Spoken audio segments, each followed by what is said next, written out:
Nandito tayo ngayon sa loob ng Narita Airport. Nandito po tayo sa third floor sa departure area.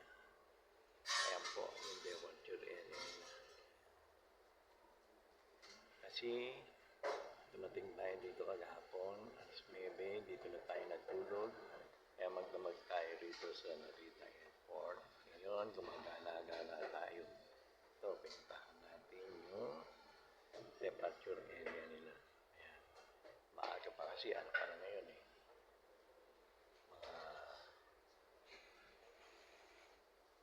Mag-aalas 7 pa lang dito sa Japan.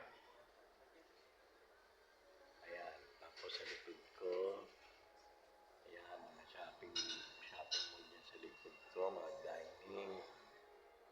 Doon sa ibaba ay departure area.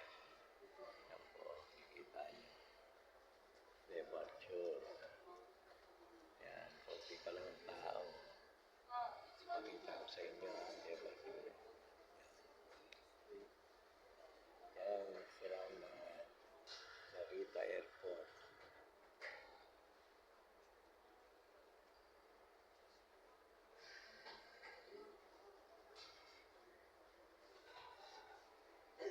Ngayon, dito magsisimula ang ating adventure.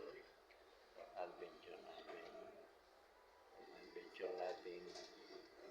Muling pagbalik natin sa Japan.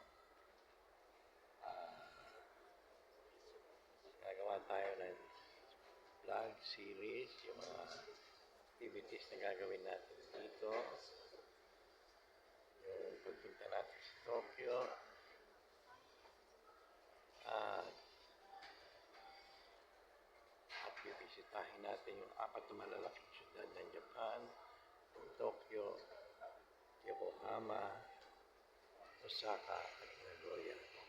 Dito tayo magsisimula sa Tokyo. Ngayon, nasa Narita Airport tayo. Hinihintay natin magbukas ang ticketing office para sa bus kasi pupunta muna tayo ng Tokyo bago tayo diretso sa ating hotel.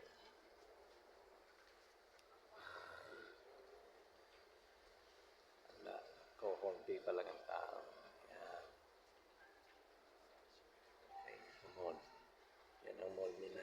Yan.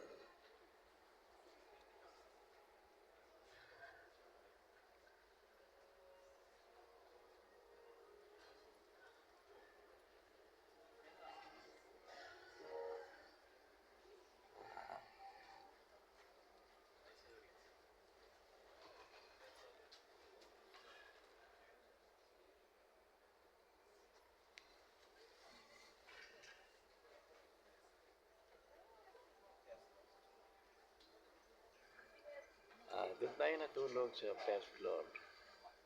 Pag kayo inabot ng hating gabi, hindi na kayo makakapunta sa mga hotel nyo o masasayang lang yung gabi na kayo dumating sa Japan. Pwede naman kayo dito mag-stay 24, stay ng overnight bago kinabukasan na lang kayo sa island friend at ng bus papuntang Tokyo. Ngayon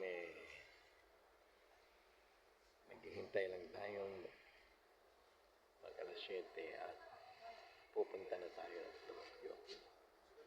Kaya standby pa sa panonood ng aking Japan Expeditions series. Isi-series natin ang mga pagpunta natin dito sa Japan. Ang